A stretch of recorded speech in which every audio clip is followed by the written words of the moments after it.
Hello everyone, this is Maroof and welcome back to our YouTube channel study with Maroof sir.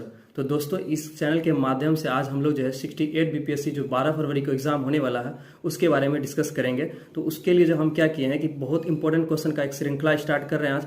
उस श्रृंखला के माध्यम से हम जो है बहुत सारे इंपॉर्टेंट क्वेश्चन का आपके साथ डिस्कस करेंगे। दोस्तों, अगर आप चैनल पर नए हैं तो सबसे पहले चैनल को सब्सक्राइब कर लें, और अभी तक आप इस वीडियो को अगर लाइक नहीं किया तो पहले वीडियो को लाइक कर लें। और मैं आपको ये बता दूं कि ये वीडियो जो आपको 100% हेल्पफुल होने वाला है आगामी एग्जाम में। Without wasting our time, let's start. देखते हैं आज का पहला क्वेश्चन है, यदि कोई व्यक्ति सीढ़ी पर चढ़ता है और चढ़कर उतर जाता है तो किए गए कार्य का मान क्या होगा। तो किया गया कार्य इसका क्या हो जाएगा, आपका शून्य हो जाएगा, क्योंकि इसका विस्थापन क्या हो जाएगा, जीरो हो जाएगा, और विस्थापन के जीरो होने से इसका कार्य भी क्या हो जाएगा, शून्य हो जाएगा। आगे है, एक पारसेक निम्न में से किसके बराबर होता है। देखिए, पारसेक जो है दूरी की सबसे बड़ी इकाई है, तो पारसेक जो होता है क्या होता है, 3.08 इंटू 10⁻16 मीटर होता है, याद रखिएगा।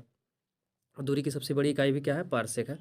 यानी कि प्रकाश वर्ष होता है ना, प्रकाश वर्ष से भी बड़ा क्या होता है, पारसेक होता है। आगे है, निम्न में से कौन एक अदिश राशि नहीं है। अदिश राशि नहीं है, इसका मतलब क्या है, सदिश है। तो इसमें देखिए, द्रव्यमान, आयतन, घनत्व, ये सभी क्या है, आपका अदिश राशि है। अदिश राशि नहीं है, इसका मतलब हो गया सदिश राशि। इसका आंसर आपका ऑप्शन डी, चुंबकीय क्षेत्र सिर्फ क्या है, एक सदिश राशि है। निम्न में से किस स्थिति में ध्वनि का वेग अधिकतम होगा। ध्वनि का वेग जो है आपका 27 डिग्री सेल्सियस पे क्या होगा, आर्द्र वायु में अधिक होगा। यानी कि तापमान बढ़ने के साथ साथ क्या है, आर्द्रता भी बढ़ा है, तो इसलिए इसका ध्वनि का वेग इसमें क्या होगा, अधिक होगा। और 3 नंबर का आंसर था कि कौन एक अदिश राशि नहीं है, तो इसका आंसर था आपका ऑप्शन डी, चुंबकीय क्षेत्र। आगे है, चुंबकीय क्षेत्र का चुंबकीय क्षेत्र का एसआई मात्रक होता है। तो चुंबकीय क्षेत्र का एसआई मात्रक क्या होता है, टेस्ला होता है। इसको याद रखिएगा, इंपॉर्टेंट क्वेश्चन है। दोस्तों, अगर आप चैनल पर नए हैं तो चैनल को सब्सक्राइब कर लें और वीडियो के लास्ट तक बने रहें। अगर वीडियो आपको अच्छा लग रहा है तो लाइक जरूर करें। आगे है, यदि किसी वस्तु को पृथ्वी से चंद्रमा पर ले जाया जाए, पृथ्वी से चंद्रमा पर ले जाया जाए तो उसके द्रव्यमान पर क्या प्रभाव पड़ेगा। देखिए, द्रव्यमान और भार में क्या होता है, अंतर होता है। भार उसका क्या हो जाएगा, घट जाएगा, लेकिन द्रव्यमान क्या रहेगा, अपरिवर्तित रहेगा। इसको याद रखिएगा। आगे है, जब पानी में नमक मिलाया जाता है तो इसके क्वथनांक एवं गलनांक बिंदु पर क्या प्रभाव पड़ेगा। देखिए, क्वथनांक और गलनांक बिंदु पर इसका क्या प्रभाव पड़ेगा, क्वथनांक बढ़ेगा, लेकिन क्या होगा, गलनांक क्या हो जाएगा, घट जाएगा। इसको याद रखिएगा। आगे देखते हैं दोस्तों। आगे है, निम्नलिखित में वह कौन सी घटना है जो केवल प्रकाश में होती है। व्यक्तीकरण, विवर्तन, परावर्तन, ये सभी जो है सिर्फ प्रकाश में ही देखा जाता है। निम्नलिखित में वह कौन सी घटना है जो केवल प्रकाश में होती है, ध्वनि में नहीं होती। मतलब ध्वनि में वो घटना नहीं होती, तो इसका आंसर आपका ऑप्शन डी, ध्रुवन जो है ध्वनि में नहीं होती है। आगे याद रखिएगा। आगे है, स्थिर अनुपात का नियम किस वैज्ञानिक ने दिया था। स्थिर अनुपात का नियम जो है इनमें से कौन दिया था। 9 का आंसर आपका option C, Joseph Proust. Option C इसका क्या हो जाएगा, करेक्ट आंसर हो जाएगा। आगे है, CO2 में निम्न में से किस प्रकार का प्रसंस्करण में मापा जाता है। तो SP इसका क्या हो जाएगा, करेक्ट आंसर 10 का ऑप्शन ए। आगे दोस्तों, आगे है, परमाणु रिएक्टर में विमंदक का कार्य कौन करता है, यानी वह मंदक का कार्य कौन करता है। तो इसका आंसर हो जाएगा ग्रेफाइट तथा केडियम जो है, इसको मंदक के रूप में दोनों छड़ का प्रयोग किया जाता है परमाणु ऊर्जा घर में, याद रखेगा, परमाणु रिएक्टर में। तो इसका आंसर आपका ऑप्शन डी करेक्ट हो जाएगा। नेक्स्ट क्वेश्चन की ओर बढ़ते हैं फ्रेंड। नेक्स्ट क्वेश्चन आपका, निम्न में से कौन ऑक्सीकारक तथा अवकारक दोनों तरह व्यवहार करता है। ऑक्सीकारक और अवकारक दोनों के तरह। इसका आंसर आपका HNO2 यानी ऑप्शन सी इसका क्या आपका करेक्ट आंसर है। आगे है, निम्न में से कौन सा कोशिकांग जंतु कोशिका में नहीं पाया जाता है, यानी जंतु में वो चीज़ नहीं पाया जाता है। पहला है तारक काय, गोल्जी काय, रसधानी, लाइसोसोम। तो आपको बताना है, इसका करेक्ट आंसर आपका ऑप्शन सी, रसधानी जो है वो जंतु कोशिकाओं में नहीं पाया जाता है। आगे दोस्तों, आगे है, कौन सा एंजाइम वसा को वसीय अम्ल तथा ग्लिसरॉल में परिवर्तित कर देता है। वसा को वसीय अम्ल तथा ग्लिसरॉल में तोड़ देता है। तो 14 नंबर का आंसर आपका ऑप्शन डी, लाइपेज। देखिए, लाइपेज, एमाइलेज और ट्रिप्सिन। लाइपेज, एमाइलेज और ट्रिप्सिन ये पूर्ण पाचक रस होता है। आगे याद इसको देखिएगा, एमाइलेज जो वो क्या करता है, एमाइलेज जो है मंड यानी स्टार्च को तोड़ता है। लाइपेज क्या करता है, वसा को तोड़ के ग्लिसरॉल में परिवर्तित करता है। ट्रिप्सिन जो है प्रोटीन का पाचन करता है। आगे है दोस्तों, कॉकरोच में ये तीनों जो है रसकांस निकलता है आपका अमाशय से। कॉकरोच में हृदय कोष्ठकों की संख्या होती है। कॉकरोच में हृदय कोष्ठकों की संख्या कितनी होती है, 13 होती है। ऑप्शन डी इसका करेक्ट आंसर हो जाएगा। आगे है, रक्त बिंबाणु का जीवन काल होता है। तो रक्त बिंबाणु का जीवन काल कितना होता है, तो 16 का आंसर आपका ऑप्शन बी, 3 से 5 दिन। याद रखिएगा, रक्त बिंबाणु का जन्म कितना जीवन काल होता है, 3 से 5 दिन। आगे देखते हैं दोस्तों। आगे है 17 नंबर का, अमीबा में किस प्रकार का अलैंगिक जनन पाया जाता है। मुकुलन, विखंडन, कायिक जनन, पुनरुद्भवन। 17 का आंसर ऑप्शन विखंडन। अमीबा में कौन सा प्रकार का अलैंगिक जनन पाया जाता है, विखंडन। हड़प्पा सभ्यता के किस स्थल से उन्नत जल प्रबंधन व्यवस्था का साक्ष्य प्राप्त हुआ था। आंसर है आपका 18 का ऑप्शन बी, धोलावीरा में। आगे देखते दोस्तों, आगे है उत्तर मीमांसा दर्शन के प्रवर्तक कौन थे, यानी कौन लिखे थे उत्तर मीमांसा। तो 19 नंबर का आंसर आपका ऑप्शन डी बद्रायन, याद रखिएगा। इसका आंसर आपका ऑप्शन ए बादरायन।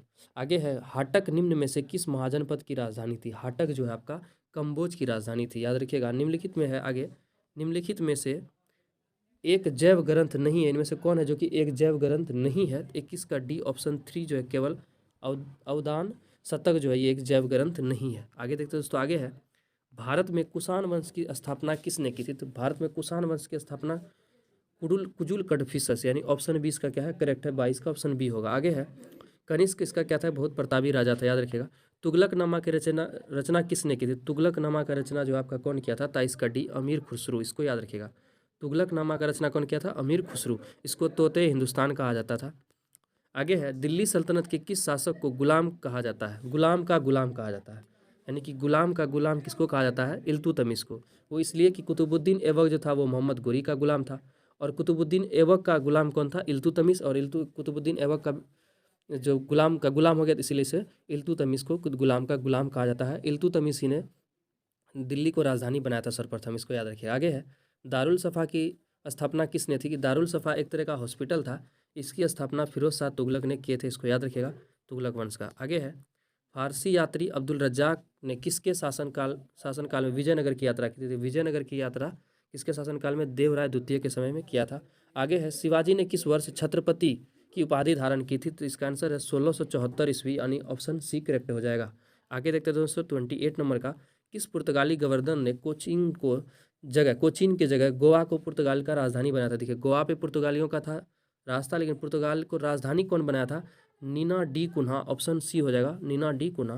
28 का आंसर ऑप्शन सी करेक्ट हो जाएगा, याद रखिएगा। आगे है अंग्रेज एवं फ्रांसीसियों के बीच पेरिस की संधि कब हुई थी। तो 29 का आंसर आपका ऑप्शन डी 1773 ईस्वी में पेरिस के साथ क्या हुआ था, इसका संधि हुआ था। अंग्रेजों को फ्रांसीसियों के बीच पेरिस की संधि हुई थी। आगे है देखते हैं निम्नलिखित में से किस राजवंश ने वैष्णव धर्म को संरक्षण प्रदान किया, वैष्णव धर्म को। तो 30 का आंसर है आपका ऑप्शन सी गुप्त वंश। सन्यासी आंदोलन से संबंधित कौन एक नेता नहीं था।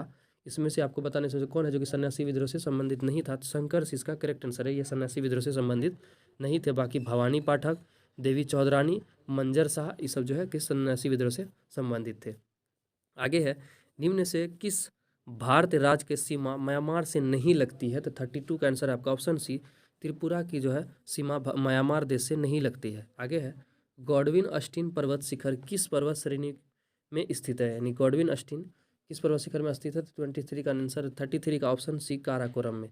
तावा किस नदी के सहायक नदी है। तावा जो है आपका इस जो है किसकी, नर्मदा की सहायक नदी है। तो दोस्तों आगे देखते हैं, अगर आप चैनल पर नए हैं तो चैनल को सब्सक्राइब करना ना भूलें, अपने दोस्तों के साथ जरूर शेयर करें। अगर वीडियो अच्छा लगा तो लाइक जरूर करें। आगे है उत्तर पूर्वी मानसून से सबसे अधिक वर्षा किस राज्य में होती है, यानी उत्तर पूर्वी मानसून से। तो 35 का आंसर आपका ऑप्शन डी तमिलनाडु में, जो कि पश्चिम यानी कि वेस्टर्न डिस्टर्बेंस से होता है, इसको याद रखना है। आगे है मेट्टूर परियोजना किस नदी पर स्थित है। तो लौटते हुए मानसून भी हम लोग इसी को कहते हैं उत्तर पूर्वी मानसून। मेट्टूर परियोजना किस नदी पर स्थित है। तो मेट्टूर परियोजना जो आपका क्या कावेरी नदी पर स्थित है। सॉरी वेस्टर्न डिस्टर्बेंस बोल दिए थे, लेकिन उत्तर पूर्वी मानसून मतलब यह है लौटता हुआ मानसून। हम लोग का अक्सर वर्षा दक्षिण मानसून से देखा जाता है, दक्षिण पश्चिम मानसून से जब लौटता है तो उत्तर पूर्वी मानसून से यह लौटता है। आगे है 35 तो हो गया आपका, 36 भी हो गया। 37 तातीपाका तेल परिशोधनशाला, तातीपाका जो तेल परिशोधनशाला है किस राज्य में है। तो 37 का ऑप्शन है आपका ऑप्शन बी आंध्र प्रदेश में। आगे देखते हैं दोस्तों, आगे है 2011 की जनगणना के अनुसार भारत में सबसे अधिक शहरी जनसंख्या निम्न में से किस राज्य में है। तो 38 का ऑप्शन है महाराष्ट्र में सबसे अधिक शहरी जनसंख्या। भारत का सबसे बड़ा जैव मंडल आरक्षित क्षेत्र 39 का ऑप्शन सी है कच्छ का रण, याद रखिएगा। आगे देखते दोस्तों, आगे है भारतीय संविधान में संशोधन की शक्ति एवं प्रक्रिया का वर्णन निम्न में से किस अनुच्छेद में, यानी संशोधन के बारे में किस अनुच्छेद में चर्चा है। तो 40 का आंसर है आपका ऑप्शन डी अनुच्छेद 368 में इसकी चर्चा है। आगे है दोस्तों किस राज्य में राष्ट्रपति शासन की घोषणा को मंजूरी देने वाला प्रस्ताव संसद के दोनों सदनों द्वारा निम्न में से किस बहुमत द्वारा पारित किया जाना चाहिए। तो 41 का आंसर है आपका ऑप्शन ए साधारण बहुमत द्वारा पारित होना चाहिए।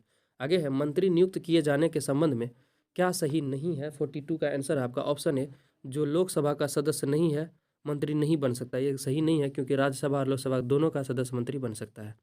आगे देखते हैं दोस्तों, आगे है निम्न में से कौन सुमेलित नहीं है। तो 43 का आंसर आपका ऑप्शन सी संविधान संशोधन का चर्चा भाग 21 ये सम्मिलित नहीं है। निर्वाचन का चर्चा 15 में, आपातकालीन का 18 में, अनुसूचित जाति एवं जनजाति का भाग 10 में। आगे देखते दोस्तों, आगे है नियंत्रक महालेखा परीक्षक कैग अपनी लेखा परीक्षण रिपोर्ट निम्न में से किसे सौंपता है? तो 44 का आंसर है आपका ऑप्शन सी, राष्ट्रपति को। पंचायतों को संवैधानिक आधार प्रदान करने की सिफारिश सर्वप्रथम किस समिति ने की थी? पंचायतों को संवैधानिक आधार प्रदान करने के लिए किसकी सिफारिश थी? तो 45 का आंसर आपका ऑप्शन सी, लक्ष्मीमल सिंघवी समिति, जिसको हम लोग एल सिंघवी समिति भी कहते हैं। आगे है ग्राम पंचायत की बैठक का आयोजन किया जाना अनिवार्य है कितने में? ये क्वेश्चन जो है इस बार जो है पूछा गया था। ग्राम पंचायत की बैठक का आयोजन किया जाना अनिवार्य है कितने? 2 माह से कम से कम एक बार, प्रत्येक माह 3 माह से कम एक बार, 6 माह में कम से कम एक बार करना है। तो टोटल 46 का आंसर आपका ऑप्शन ए, 2 माह में कम से कम एक बार। इसको याद रखिएगा। तो 45 का भी हम लोग देखे थे क्या? हाँ, आगे हो गया 47 है ग्राम पंचायत की बैठक हेतु, इसका आंसर क्या हो गया था? 46 नंबर का ऑप्शन ए, 2 माह में कम से कम एक बार होना सही है। आगे है ग्राम पंचायत की बैठक हेतु कितनी गणपूर्ति यानी कोरम आवश्यक है? तो 47 का ऑप्शन है ए, सदस्यों की कुल संख्या का आधी भी है तो उसका बैठक हो जाएगा। 47 नंबर का ऑप्शन ए। आगे है वैश्विक वित्तीय स्थिरता रिपोर्ट जारी करता है। 40 ऑप्शन है उसका अंतर्राष्ट्रीय मुद्रा कोष, यानी IMF। वैश्विक वित्तीय स्थिरता रिपोर्ट जारी कौन करता है? अंतर्राष्ट्रीय मुद्रा कोष। आगे देखते दोस्तों, आगे है ग्रेट डिवाइडिंग रेंज किस देश में स्थित है? ग्रेट डिवाइडिंग रेंज जो आपका ऑस्ट्रेलिया में स्थित है, यानी ऑप्शन सी इसका करेक्ट आंसर है। आगे देखते दोस्तों, आगे है रीगा निम्न में से किस देश की राजधानी? रीगा जो है लातविया की राजधानी है। तो दोस्तों हम लोग टोटल 50 इंपॉर्टेंट क्वेश्चन का डिस्कशन कर लिए। चलिए कुछ फैक्ट्स है उसको देख लेते हैं। आगे है अधिनियम और किस वर्ष किस जनरल ने हटाया था, देखिए सुधार किया था, इसका बहुत अच्छा है। पहला है शारदा एक्ट, जो कि जिसमें कि लड़कों का शादी का जो है न्यूनतम एज कितना किया था? 18 साल। इसको याद रखिएगा। 1930 ईस्वी में लॉर्ड इरविन द्वारा लाया गया था। आगे है एज ऑफ कंसेंट एक्ट 1891 में लेंसडाउन, नेटिव मैरिज एक्ट 1872 में नॉर्थ ब्रुक, हिंदू विधवा पुनर्विवाह का जो है 1856 में लॉर्ड कैनिंग ने इसका सुधार किया था, और इसमें प्रमुख भूमिका जो है आपका ईश्वरचंद्र विद्यासागर निभाया था। आगे है सती प्रथा पर प्रतिबंध कब लगाया गया था? 1829 ईस्वी में लॉर्ड विलियम बेंटिक के समय राजा राम मोहन राय की सिफारिश पर। आगे देखते दोस्तों, आगे है शिशुवध प्रतिबंध जो है 1798 से लेकर 1802 के बीच में लॉर्ड विलेजली के समय। आगे देखते दोस्तों, आगे है पुस्तक और उसके रचयिता, कुछ पुस्तकें देख लेते हैं। माई ट्रूथ, ये इंदिरा गांधी है। My experiment with truth, Mahatma Gandhi. My truth सिर्फ इंदिरा गांधी, एक्सपेरिमेंट अगर लगा देता है तो क्या होता है? महात्मा गांधी। आगे है माई एक्सपेरिमेंट विद अनट्रूथ, इसका हो जाएगा Michael Anderson. India divided, Rajendra Prasad. A man who divided India, Rafiq Zakaria, याद रखिएगा। आगे है a passage to India, M Forster. A passage to England, Neeraj Singh Chaudhary. ऐसे करके बहुत सारा इंपॉर्टेंट बुक है, इसको आप देख सकते हैं। इसका PDF आपको डिस्क्रिप्शन में मिल जाएगा, लिंक दिया हुआ चैनल का, टेलीग्राम के चैनल पर। आगे है लाइफ डिवाइन, ये सब थोड़ा इंपॉर्टेंट, इसको देख लेते हैं। अरविंद घोष के द्वारा। डिवाइन डिवाइन और डिवाइन लाइफ अलग अलग है। डिवाइन लाइफ क्या है? शिवानंद के द्वारा। Discovery of India, Jawaharlal Nehru. Rediscovery of India, Meghnad Desai. Bharat Bharati, Maithili Sharan Gupt का ये किताब इंपॉर्टेंट है, याद रखिएगा। आगे है इसमें से बहुत सारा किताब है, इसमें से जो आपको देख लेना है। जैसे एक तो मिलिंदपन हो, ये नागसेन द्वारा लिखी गई। काव्य मीमांसा, राजशेखर। अर्थशास्त्र, कौटिल्य के द्वारा, जिसको हम जानते हैं ये राजनीति से संबंधित, इसको याद रखिएगा। आगे है अष्टाध्याय, पाणिनि। आगे है मुद्रा राक्षस, विशाखा दत्त। पंचतंत्र, विष्णु शर्मा। गीता गोविंद, जयदेव। अभ्युदय मतलब मदन मोहन मालवीय। उसके बाद इंडिपेंडेंट, मोतीलाल नेहरू। इस तरह से बहुत सारा किताब है। जैसे बंदी जीवन का लेखक कौन थे? Sachinnath Sanyal. A nation in making India, Somnath Banerjee. Bhavani Mandir, Virendra Kumar Ghosh. संवाद कुमुदी, राजाराम मोहन के द्वारा, बंगाली भाषा में। आगे है unhappy India, young India, Lala Lajpat Rai. ये क्वेश्चन बुक पूछा गया था, इस बार का क्वेश्चन है 67 में। India wins freedom, Al Hilal, Abul Kalam Azad. India for Indians, Chittaranjan Das. Neel Darpan, Dinabandhu. आगे Sozan Watan Karmabhoomi, Premchandra. Indian struggle, Subhash Chandra Bose की रचना है। कौन और कैसे, अछूत शूद्रों की खोज, Ambedkar. Free Hindustan, Taraknath Das. Commonwealth new India, Annie Besant. दोस्तों हम लोग जो है आज 15 क्वेश्चन के साथ बहुत सारे फैक्ट्स को देख लिए हैं। तो आगे नेक्स्ट वीडियो आपको कल मिलेगा।